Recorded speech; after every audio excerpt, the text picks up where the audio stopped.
Olá, alunos e alunas do curso EJA da Rede CETEP, sejam bem-vindos a mais uma aula de língua portuguesa e eu sou a professora Cris. Bom, na unidade curricular 3 da aula de hoje, vamos falar sobre a estrutura e formação das palavras dentro da língua portuguesa, que lá no livro digital começa a partir da página 41. Na aula de hoje, vamos falar sobre a estrutura e formação das palavras na língua portuguesa, que lá no livro digital está na página 41. Bom, estrutura porque a gente vai falar da formação, do surgimento, da origem dessa palavra e a formação de como é que ela se dá na hora de compor outras palavras, derivadas, enfim. Vamos estar falando dessa formação de palavras e qual é a sua função dentro da gramática na língua portuguesa.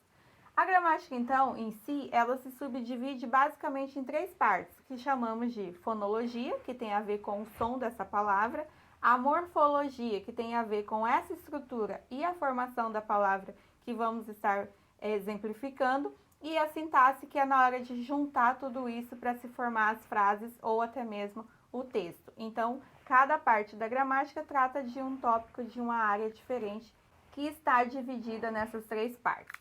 Bom, a fonologia, então, como eu disse, é a parte da gramática que estuda os fonemas de uma língua, que tem a ver com o som. Cada partezinha, cada som que eu produzo, quando eu pronuncio uma determinada palavra, é a fonologia que vai estar estudando esse som. Dentro da morfologia, que é a parte que nos interessa nessa videoaula, ela vai tratar da forma e a estrutura das palavras que a gente vai estar vendo como é que isso se dá dentro da gramática. E por fim, a sintaxe, que é a parte da gramática que estuda a relação existente entre uma palavra dentro da sua frase para se formar um todo e que ela tenha um bom entendimento. Bom, dando sequência então, nós temos a morfologia para explicar a estrutura e a formação das palavras. Essa morfologia, dentro da gramática da língua portuguesa, se subdivide em 10 classes de palavras. Por quê? Cada uma dessas classes de palavras vai ter a sua função na hora de formar uma frase. Essas classes de palavras, então, está dividido entre variáveis e invariáveis. Por quê? Como o próprio nome diz, nós temos as variáveis, porque elas vão sofrer alguma alteração no momento de construção das frases, e as invariáveis, no caso, elas não sofrem nenhuma mudança, vão ser utilizadas da mesma forma em qualquer que seja a situação ou a circunstância. Bom, dentro das variáveis nós temos o substantivo, o artigo, o numeral, o adjetivo, o pronome e também o verbo. São variáveis porque, como eu disse, elas sofrem alguma alteração em algum determinado momento, e as invariáveis temos o advérbio, a preposição, a interjeição e a conjunção. Não vai sofrer nenhuma mudança na hora que se fizer o uso dessas classes que são chamadas de invariáveis. Bom, dando sequência à nossa aula de hoje, os morfemas são muito importantes na hora de se falar de estrutura e formação de palavras. Por quê? São pequenas unidades de palavras que, quando unidas, se transformam nas palavras propriamente ditas. Cada morfema que nós temos vai compor uma palavra dentro da língua portuguesa e dá a ela a sua classe de palavra devidamente, como vimos no slide anterior. Bom, os morfemas então podem ser de duas maneiras. Por exemplo, lexicais, que são os elementos que contêm o significado básico da palavra, porque tem a ver com a sua origem, tá? Dentro dos lexicais, a gente vai ter no exemplo aqui, ó, menin, que tem a ver com a estrutura. Nós chamamos isso também de radical. Esse radical, ele vai ser mantido, por isso tem a ver com o léxico, né? Ou seja, esse léxico é o que se mantém da palavra para que não haja alteração e a gente possa recordar qual era a origem dessa palavra antes dela se tornar meninas, por exemplo. Quando nós falamos dos morfemas gramaticais, nós temos a indicação de uma flexão que pode ser de gênero, número, modo e tempo. No caso aqui, essa palavra indica um substantivo, meninas, que é do gênero feminino e está no plural, que é o morfema S, que indica o plural. Por isso que nós chamamos então de morfema gramatical, porque ele tem uma função dentro da palavra. O A indica o gênero, no caso feminino, e o S que também tem a ver com o morfema gramatical, indicando aí o plural dessa palavra. Dentro do morfema lexical, se mantém aqui, se no caso nós construíssemos a palavra meninos, tá?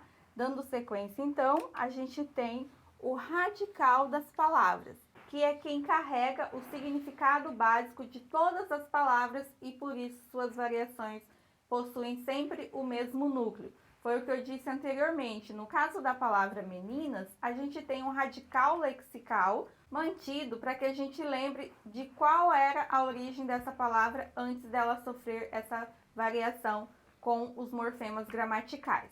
Aqui temos um exemplo desse radical cert, que é o que vai se manter dentro das outras palavras, independente da formação que ela estiver sendo colocada nas próximas palavras. Percebam que o destaque está sempre no mesmo radical, porque essas palavras pertencem ao mesmo morfema lexical, que tem a ver com o radical cert. O radical é mantido dentro da estrutura e formação de uma palavra, dando a ela novos significados a partir do momento que você acrescenta outros morfemas, tá?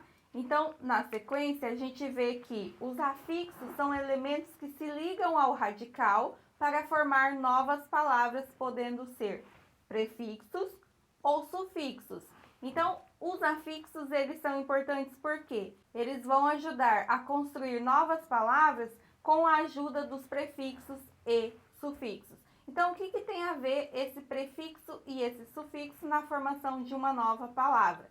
Porque tudo que você acrescentar a um dado radical, você vai chamar de radical o que vier antes. Todo morfema, tudo que você acrescentar a um radical antes dessa palavra, nós chamamos de morfema prefixo, porque está vindo antes, como o nome já diz, pre é o que vem antes. No caso do sufixo, nós temos tudo que foi acrescentado ao radical posterior a ele, por isso nós temos o exemplo aqui. No radical é feliz. A partir desse radical, com o uso do prefixo e sufixo, a gente vai dar a ela uma nova significação, colocando-se prefixos ou sufixos e transformando a palavra e construindo uma nova palavra. Com esse radical, a gente tem feliz, tá? Infelizmente, foi colocado tanto o prefixo quanto o sufixo, tornando aí uma nova palavra a partir de um dado radical. Na palavra felizmente, nós temos somente o uso do sufixo. Neste caso, a gente vai construir uma nova palavra, mantendo-se o radical, que ainda é o mesmo da palavra infelizmente, só que desta vez a gente fez o uso somente do sufixo. E no último exemplo aqui, a palavra infeliz. Manteve-se o radical, acrescentou-se um prefixo para que houvesse aí a formação de uma nova palavra. Então, só relembrando, radical é o que se mantém dentro da palavra, tá? Com o uso dos afixos, a gente tem o prefixo e o sufixo para ajudar a formarmos novas palavras dentro da língua portuguesa, ok? Por hoje é só e até a próxima aula.